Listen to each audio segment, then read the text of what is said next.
Asta e pentru o prietenie trădată.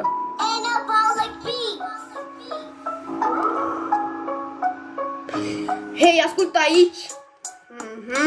Ieri eram prieteni. Azi purtăm scut. Dacă vrei să purtăm și pe inimă scut, atunci n-ai de la ales. Ia. Erai pentru noi ca un văr pervers. Acum na, ce să mai vrei? Ne-ai trădat. Ne-ai lăsat ca niște căței. Dar eu cu el nu vom uita. Iar ziua trădării noi vom aștepta. Încearcă-ne și o să ai probleme. Noi suntem doi, în ghilimele.